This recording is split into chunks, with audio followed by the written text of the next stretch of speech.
MCQs अपने पास note करें। अगर मैं आपसे कहूं कि विच वन कौन सा डिपेंड करता है ऑन टेम्परेचर, ऑप्शन ए में आपको दो के डब्ल्यू, ऑप्शन बी में आपको दो के सी, और ऑप्शन सी में आपको दो के पी, और ऑप्शन डी में आपको दो के एक्स, तो इसमें कौन सा टेम्परेचर पर डिपेंड करता है?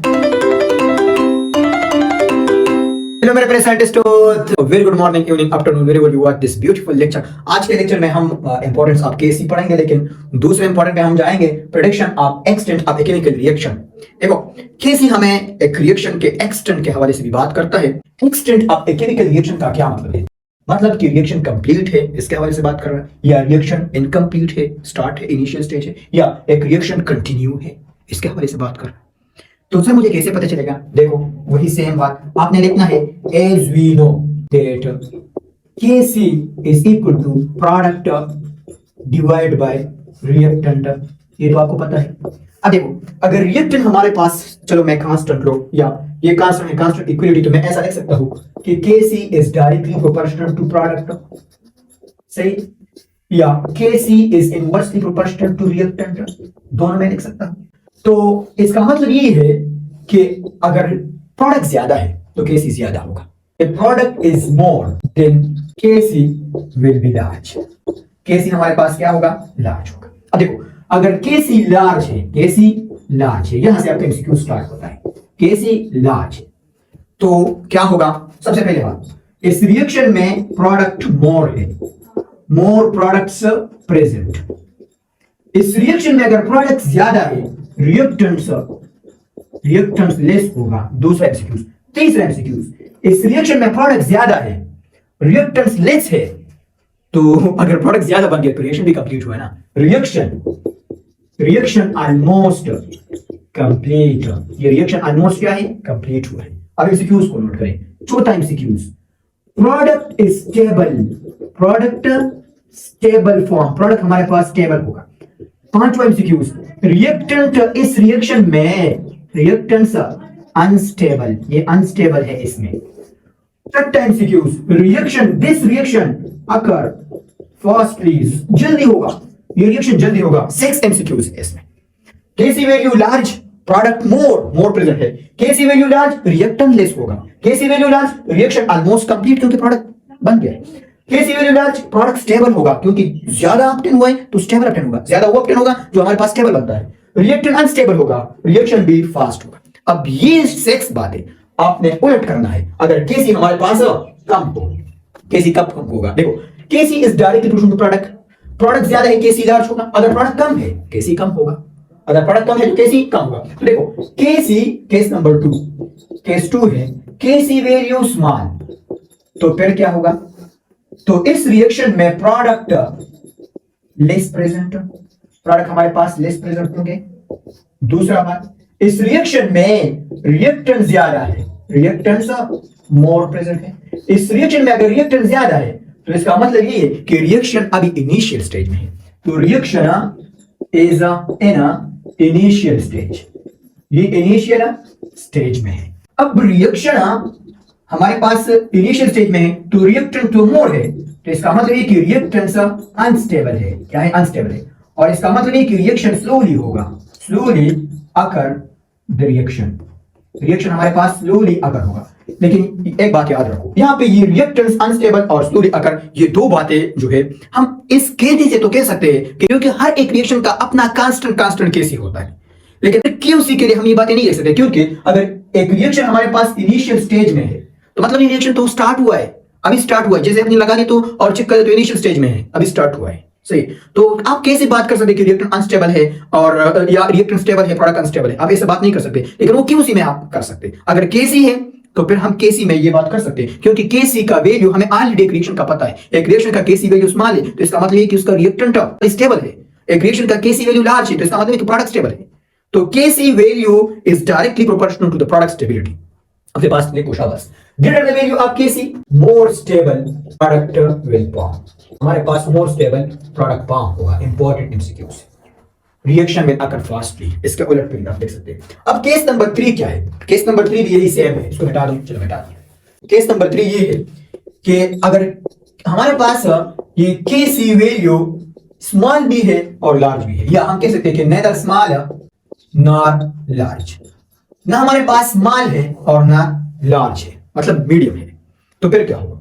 तो फिर ये बात है कि उस दौरान reaction is almost at equilibrium.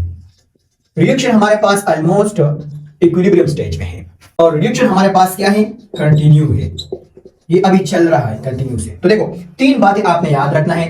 KC value large, इसका मतलब है रिएक्शन कंप्लीट हुआ है, रिएक्शन ऑलमोस्ट कंप्लीट। दूसरा केसी वैल्यू स्मॉल, तो इसका मतलब ये है कि रिएक्शन इनकम्प्लीट है और अभी चल रहा है, सही है, अभी इनिशियल स्टेज में है, ये भी लिखो इनिशियल स्टेज में है।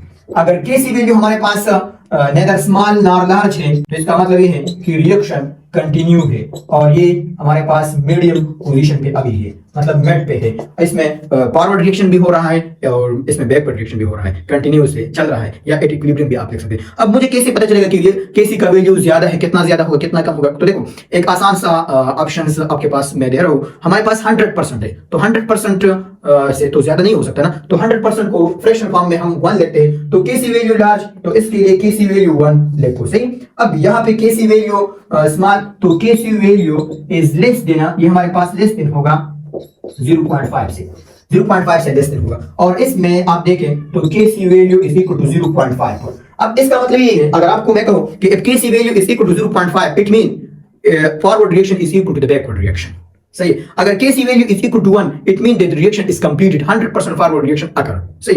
If the reaction KC value is less than 0.5, it mean that the reaction is proceed in the forward direction, reaction हमारे पास फॉरवर्ड डायरेक्शन में चल रहा है टू अटेन द इक्विलिब्रियम, सही। तो ये बातें आपने याद रखना है कि केसी वैल्यू 1, केसी वैल्यू 0.5, केसी वैल्यू 0.5 से भी कम। यहां तक कंसेप्ट समझ में आया? बोले समझ में आया। अब चलो ये 2-3 एमसीक्यूज करते हैं इसको लेकर, शाबाश।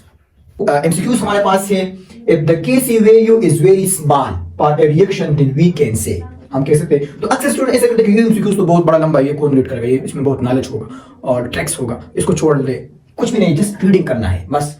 केसी वैल्यू वेरी स्मॉल है, मेन आपने ये नोट करना है। परिवीक्षण हम क्या कह सकते हैं, अगर केसी वैल्यू स्मॉल है, क्या है? स्मॉल है। कब स्मॉल होगा? जब हमारे पास प्रोडक्ट लेस होगा रिएक्टेंट से। अगर प्रोडक्ट लेस है रिएक्टेंट से, तो मतलब हमारे पास रिएक्शन स्लोली होगा। क्यों स्लोली होगा? तो देखो ऑप्शन देखो, activation energy for the forward reaction is very high, सही है ना। प्रोडक्ट की साइड पे जाने के लिए एक्टिवेशन एनर्जी बहुत हाई है, तो इस वजह से रिएक्शन स्लोली चल रहा है, केसी वैल्यू भी स्मॉल है, तो सही है ना, सही है। Reactants is more stable then product, ये तो पता है। अगर केसी वैल्यू वेरी स्मॉल है तो रिएक्टेंट मोर स्टेबल होगा, अगर केसी वैल्यू लार्ज है तो प्रोडक्ट मोर स्टेबल होगा, तो ये भी तो सही है। The concentration of product is very less as compare to reactant, ये भी तो सही है। प्रोडक्ट का कंसंट्रेशन बहुत कम है रिएक्टेंट के मुकाबले में। केसी वैल्यू स्मॉल, प्रोडक्ट लेस बन गया है, केसी वैल्यू लार्ज, प्रोडक्ट मोर बन गया है, तो ये भी तो ठीक है। यहां तक कंसेप्ट समझ में आया? अब आपको एक और बात बता रहा हूं, देखो अगर केसी वैल्यू हमारे पास लार्ज है, क्या है? लार्ज। अब इसके हवाले से तो आपने बातें नोट की, एक और बात भी नोट करें।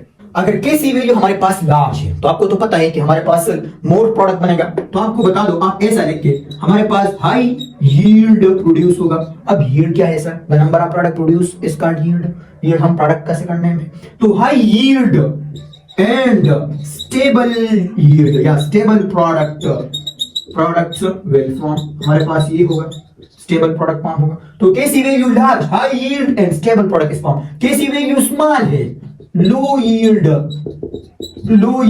एंड अनस्टेबल प्रोडक्ट फॉर्म, ये फॉर्म होगा।